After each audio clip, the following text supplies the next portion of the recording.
To BRK news. నేను మీ Fatima. So, ఈరోజైతే మనతో పాటు స్టూడియోలో ఉన్నారు ప్రముఖ రియల్ ఎస్టేట్ ఎక్స్‌పర్ట్ యనమల రాజు గారు మనతో పాటు ఉన్నారు. సార్‌ని అడిగి మరిన్ని వివరాలు తెలుసుకుందాం. నమస్తే సార్. నమస్తే అండి. ఎలా ఉన్నారు? సూపర్ అండి. ఓకే. సార్, ఈరోజైతే నేనొక కొత్త టాపిక్‌తో వచ్చేసాను. సో, చాలామంది ఇన్వెస్టర్స్ చాలామంది ప్రాబ్లమ్ ఫేస్ చేస్తున్నారు. ఉన్నాడు. అసలు రియల్ ఎస్టేట్ అంటే ఏంటి? అసలు రియల్ ఎస్టేట్‌లో మనము పెట్టుబడులు ఎందుకు పెట్టుకోవాలి? చెప్పండి సార్. సో, రియల్ అనేదే నిజం. హ్మ్. ఒక నిజమైన, స్థిరమైన ఆస్తిని కలిగి ఉండడం రియల్ ఎస్టేట్. వావ్! సూపర్బ్. హ్మ్. చాలామంది ఏమనుకుంటారనుకుంటే, అమ్మడం, కొనడం రియల్ ఎస్టేట్ అనుకుంటారు. అవును సార్. అమ్మడం, కొనడం రియల్ ఎస్టేట్ కాదు. ఓకే. ఒక నమ్మకమైన ప్రాపర్టీని, ఒక భరోసాను, ఒక భద్రతని ఇచ్చే సెక్టార్‌కి సంబంధించింది రియల్ ఎస్టేట్. హ్మ్. సో, చాలామంది పైసా దాచుకొని హ్మ్. అంటే ఎక్కువగా ఖర్చు చేస్తే పిల్లల ఫ్యూచర్‌కి బాగోదని, ఎక్కువ ఎంజాయ్ చేస్తే ఖర్చయిపోతామని జెప్పేసి, దాచుకొని తీసుకొచ్చి మన దోసిల్లో పోస్తారు కస్టమర్స్. అవును సార్. ఆ ఇన్వెస్టర్స్ వాళ్ళ ఫ్యూచర్‌ని వాళ్ళు పెడుతున్నది డబ్బుల్ని మన దోసిల్లో పోయట్లా. వాళ్ళ ఆశలను మన దోసిల్లో పోస్తున్నారు. హ్మ్. సో, ఈ ప్రాపర్టీ మేమిప్పుడు తీసుకుంటే, ఈ ప్రాపర్టీ పెద్దగా అయిన తర్వాత నా కూతురు మ్యారేజ్‌కి పనికొస్తదని, లేదా యెస్. నా బాబు చదువుకు పనికొస్తదని, హ్మ్. లేదా మేము రిటైర్మెంట్ అయ్యి చివరి దశలో తలదాచుకోవడానికి ఒక ఇల్లు గావాలన్న సంకల్పంతో చాలామంది కస్టమర్సు వాళ్ళ ఆశలను తీసుకొచ్చి మన దోసిల్లో పోస్తారు. అవును సార్. సో, దానికి నమ్మకంగా కమిషన్‌ల కోసం కక్కుర్తిపడి హ్మ్. ఎక్కడ పడితే అక్కడ ప్రాపర్టీ ఇప్పియడం కాకుండా, హ్మ్. ఒక డాక్టర్‌లాగా హ్మ్. ఒక పేషెంట్ మన దగ్గరికొచ్చాడు. అవునండి. ఆయన డెంటల్ ప్రాబ్లమ్‌తో మన దగ్గరికొచ్చినప్పుడు, హ్మ్. మనం డెంటిస్ట్ దగ్గరికి పోతే డెంటల్ ప్రాబ్లమ్ పర్ఫెక్ట్‌గా సెట్ అయితది. యెస్. తెలిసో తెలియక హ్మ్. వాళ్ళు మెంటల్ డాక్టర్ దగ్గరికి పోతే ఎరగడగోవాల్సిందొస్తది. అవును. సో, ఈవెన్ ఇన్వెస్టర్స్ కూడా ఆలోచించాల్సిందేంటంటే, మీ బడ్జెట్ ఏంటి? హ్మ్. మీ రిక్వైర్మెంట్ ఏంటి? సో, మళ్ళీ తిరిగి మీరెప్పుడు అమ్మాలనుకుంటున్నారు? హ్మ్. వీటి మీద మీకు మినిమమ్ అవేర్‌నెస్ ఉండాలి. ఓకే.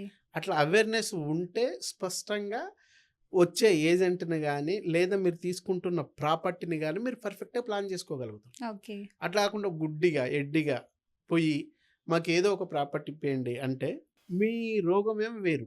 హ్మ్. మీరెళ్ళిందేమో జనరల్ ఫిజిషియన్ దగ్గరికి వేరు. హ్మ్. ఆయన ట్రీట్‌మెంట్ ఎట్లా చేస్తారు? అవును. ఇబ్బందవుతది. అవునండి. కాబట్టి మీరు ప్రాపర్టీ తీసుకునే ముందే ఆలోచించుకోండి. హ్మ్. ప్రాపర్టీ తీసుకోవాలనుకున్న తర్వాత మాలాంటి ఎక్స్‌పర్ట్ చాలామంది ఉంటారు. అవును సార్. కన్సల్ట్ అవ్వండి. హ్మ్.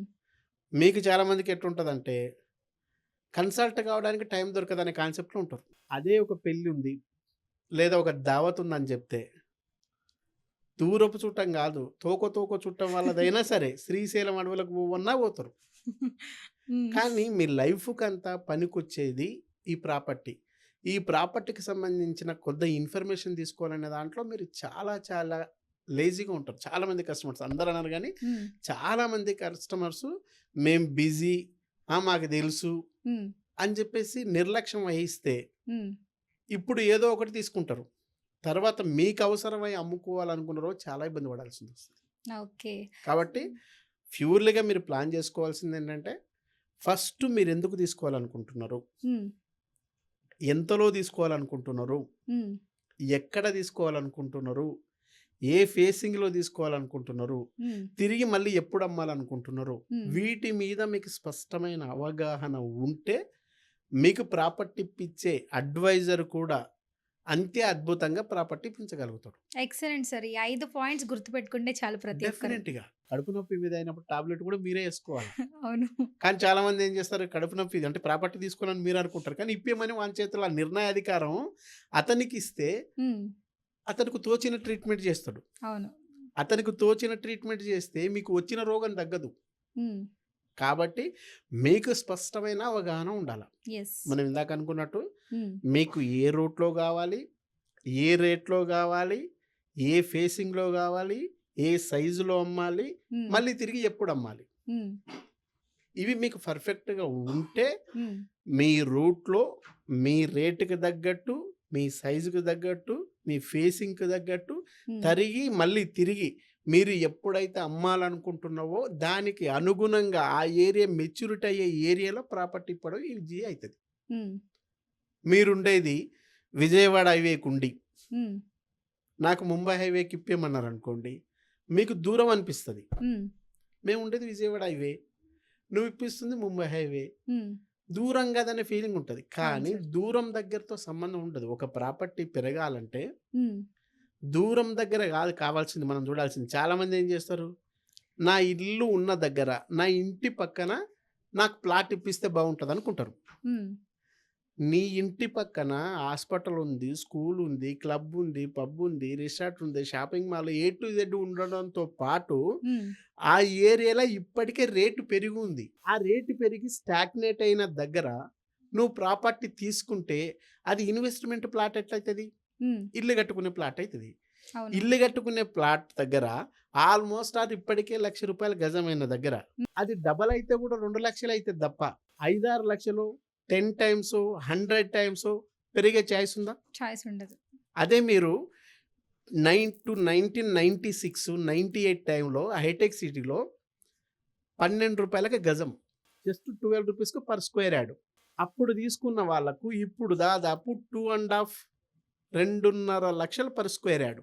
అప్పుడుండి కొందరు ఈ పక్కనే హైదరాబాద్ నాదే అనుకొని హైదరాబాద్లో ఉంటున్నోళ్ళు, బోరబండులో ఉంటున్నోళ్ళు కానీ, MS మక్తాలో ఉంటున్నోళ్ళు కానీ, ఉమ్, టోలీ చౌక్లో ఉంటున్నోళ్ళు కానీ, షేక్పేటలో ఉంటున్నోళ్ళు కానీ ఈ హైదరాబాద్ హైటెక్ సిటీలో తీసుకోలే. మనకు చాలా దూరం అది. అదే మన దగ్గర తీసుకుంటే కొద్దిపాటి రెంట్ వస్తుందేమో, అక్కడ ప్రాఫిట్ ఎక్కువ ఉంది, ఇక్కడ ప్రాఫిట్ తక్కువ. అట్లా అనుకొని తీసుకోలే. ఉమ్, కానీ గుంటూరు నుంచి వచ్చినోళ్ళు, విజయవాడ నుంచి వచ్చినోళ్ళు, వైజాగ్ నుంచి వచ్చినోళ్ళు, రకరకాల ఏరియాల నుంచి వచ్చిన వాళ్ళు హైటెక్ సిటీలో తీసుకొని ఈరోజు అప్పుడు జస్ట్ ₹100 గజంలో తీసుకున్నోళ్ళు ఉమ్, ఇప్పుడు లక్షల్లో అమ్ముకుంటున్నారు, కోటేశ్వర్లు అవుతున్నారా లేదా? ఉమ్, అవును సార్. మరి దగ్గరే అనుకున్నోళ్ళు వాళ్ళు మనీ లేకుండా తగ్గిపోతున్నారు. మనీ ఉండి కూడా ఆలోచన లేదు. ఉమ్, అంటే దూరం ఉంటే మంచిది కాదు, దగ్గర దగ్గర ఉంటే ఉంటే బెటర్ better అనే అంటున్నారు. ఫీలింగ్. కానీ ఇక్కడ గుర్తుపెట్టుకోవాలి, మన ఇంటెన్షన్ ఏంటి? ఇన్వెస్ట్మెంట్ మన ఇంటెన్షన్. yes. ఇన్వెస్ట్మెంట్ అంటే ఏంటి? 10 పెట్టి 100 తీసుకోవడం ఇన్వెస్ట్మెంట్ లక్ష్యం. ఉమ్, నువ్వు తక్కువ పెట్టుబడి పెట్టి ఎక్కువ రాబడి ఎక్కడైతే వస్తుందో అక్కడ పెట్టాలని నీ లక్ష్యమైనప్పుడు దూరం దగ్గర చూసుకోవద్దు. ఉమ్, ఒకవేళ దగ్గర ఉన్నదే డెవలప్ అవుతుంది, దూరం ఉన్నది డెవలప్ కాదు అనే ఫీలింగ్ మీకు నిజమై ఉంటే, చాలా మందికి ఇదే ఫీలింగ్ ఉంది సార్. ఇట్లాగే చాలా మంది మీరు గుర్తుపెట్టుకోండి. దూరం అయిపోతుంది, వద్దు మనకు దగ్గరే బెటర్ అని అనుకుంటూ ఉంటారు. ఎగ్జాక్ట్లీ. ఇలా సో కన్ఫ్యూజన్ లో కూడా చాలా మంది ఉన్నారు. ఎగ్జాక్ట్లీ. ఒకవేళ దూరమే నిజం అనుకుంటే, ఉమ్, మీరు కాకినాడ నుంచి వచ్చారు, ఉమ్, నేను మహబూబ్ నగర్ నుంచి వచ్చాను. ఓకే, హైదరాబాద్ దూరమా కాదా? దూరమే. మరి ఎందుకు వచ్చాం? అట్లాగే ఈరోజు మన పిల్లల్ని ఉమ్, అమెరికా పంపించాలనుకుంటున్నాం. ఉమ్, మరి చాలా దూరం కదా, అవును. ఎందుకు పంపించాలనుకుంటున్నాం? ఎడ్యుకేషన్ బాగుంటుంది, వెల్ సెటిల్ అవ్వచ్చు అని ఆ ఎగ్జాక్ట్లీ. intention తో ఇక్కడే మీరు బాగా పంపిస్తారు. గుర్తుపెట్టుకోవాల్సిందంటే, ఫ్యూచర్ బాగుంటుందని మనం ఫీల్ అయితే దూరం దగ్గర చూడాల్సిన అవసరం లేదు. ఓకే. ఒకవేళ దగ్గర ఉన్నదే బాగా డెవలప్ అయ్యి దూరం ఉన్నది అసలు డెవలప్ కాదనే ఫీలింగ్ మీకుంటే, ఉమ్, మన ఇండియాకు రాజధాని ఢిల్లీ. ఢిల్లీకి పక్కనే ఉత్తరప్రదేశ్, బీహారు, ఉమ్, జార్ఖండ్ ఉన్నాయి. ఢిల్లీకి చాలా దూరంలో చెన్నై, బెంగళూరు, హైదరాబాద్ ఉన్నాయి. ఈరోజు ప్రపంచ దేశ పెట్టుబడిదారులందరూ కూడా బీహార్లో ఎవడన్నా పెడతాడా? లేదు, ఉత్తరప్రదేశ్లో ఎవరైనా పెడతారా? అస్సలు పెట్టారు. మరి ఎందుకని చెప్పేసి చెన్నై, బెంగళూరు, హైదరాబాద్లో దూరమైన పెడుతున్నారు? మెట్రో సిటీస్ కదా అని చెప్పి పెడుతుంటారు. ఎగ్జాక్ట్లీ. ఒక ఏరియా డెవలప్ కావాలంటే చూసుకోవాల్సింది ఉమ్, కస్టమర్ కూడా నువ్వు తీసుకుంటున్న ప్లాట్ సరౌండింగ్ లా ఉమ్, ఏం డెవలప్ ఉంటాయి. ఒక ఏరియా డెవలప్ కావాలంటే ప్రధానంగా ఉండాల్సిన వాటిలో ఫస్ట్ మీకు ఉండాల్సింది వాటర్ ఉందా, ఉమ్, పవర్ ఉందా, yes. అక్కడ పిల్లలు చదువుకోవడానికి ఎడ్యుకేషన్ ఉందా, హాస్పిటల్స్ అయితే హాస్పిటల్స్ ఉన్నాయా, ఉమ్, ఎంటర్టైన్మెంట్కి సంబంధించిన పార్క్స్ కానీ, రిసార్ట్స్ కానీ, కనహశాంతి వనం లాంటివి కానీ, లేకపోతే రామచంద్ర మిషన్ లాంటి ఇటువంటివి ఏమైనా ఎంటర్టైన్మెంట్ ఉందా? ఉమ్, వీటితో పాటు వీటికంటే ఇంకా అత్యంత కీలకము మార్గం, అంటే రహదారి, రోడ్డు మార్గం ఉందా, రైలు మార్గం ఉందా, ఏరోప్లేన్ మార్గం ఉందా, ఉమ్, ఈ రోడ్ కనెక్టివిటీ. వీటికంటే ఇంకా అత్యంత పవర్ఫుల్గా ఉండాల్సింది ఎంప్లాయ్మెంట్. ఉమ్, ఒకప్పుడు హైదరాబాద్కు అట్లాస్ట్ వనస్థలిపురం, ఇట్లాస్ట్ కుకటపల్లి. ఈరోజు కుకటపల్లి దాదాపు 33 కిలోమీటర్లు పెరిగింది. మరి వనస్థలిపురం 3-4 కిలోమీటర్లు ఎందుకు పెరిగింది? ఇక్కడ కుకటపల్లికి సరౌండింగ్లో ఐడియా బొల్లారం వచ్చింది, ఉమ్, హైటెక్ సిటీ వచ్చింది, పక్కనే రామచంద్రపురం ఉంటది. పక్కనే బీడీఎల్ ఉంటది. యెస్. ఓడిఎఫ్ ఉంటది. అట్లాగే రుద్రారం ఉంటది. ఇష్నాపురం ఇట్లా ఇండస్ట్రియల్ ఏరియాతో పాటు పాషామైలారం లాంటి సెజ్జులొచ్చినాయి. హ్మ్. దీనివల్ల ఎంప్లాయ్‌మెంట్ వచ్చింది. అంటే ఒక సాలరీ వస్తే వేతనం వస్తది. యెస్. వేతనం వస్తే కొనుగోలు శక్తి పెరుగుతది. హ్మ్. కొనుగోలు శక్తి పెడితే ఇల్లు గడుగుతాం. ఇల్లు కడితే పిల్లలుంటారు. పిల్లలుంటే school, hospital, club, pub, resort, restaurant so, ఇంకా లైఫ్ ఇట్లా స్టైల్ అంతా లింకుడ్‌గా ఇదొచ్చేస్తుంది. పెరిగింది గాబట్టే హైటెక్ సిటీ అద్భుతంగా సక్సెస్ అయింది. హ్మ్. అట్లాగే నువ్వు తీసుకుంటున్న ప్రాపర్టీ దూరం దగ్గర చూడకు. యెస్. హ్మ్. ఎందుకంటే నువ్వు తీసుకుంటున్న ప్రాపర్టీలో నువ్వు ఇల్లు కట్టుకొని నువ్వు చేస్తున్న జాబ్‌కు అప్ అండ్ డౌన్ చేస్తే నువ్వు అప్పుడు డిస్టెన్స్ చూసుకో. హ్మ్. నువ్వు తీసుకుంటుంది నీ పిల్లల భవిష్యత్తు కోసం. యెస్. నువ్వు తీసుకుంటుంది నీ కొడుకు చదువు కోసం. నువ్వు తీసుకుంటుంది ఇప్పుడు 10 పెట్టి అప్పుడు 100 తీసుకోవాలన్న లక్ష్యం కోసం తీసుకుంటున్నావు. హ్మ్. అలాంటప్పుడు దూరం దగ్గరతో నీకేం సంబంధం? కాబట్టి ఈ హాఫ్ ఆఫ్ నాలెడ్జ్‌తో కాకుండా అద్భుతమైన నాలెడ్జ్‌తో నువ్వు ముందుకెళ్తే ఎకనామికల్‌గా నువ్వు కరెక్ట్‌గా ప్లాన్ చేసుకోగలుగుతావు.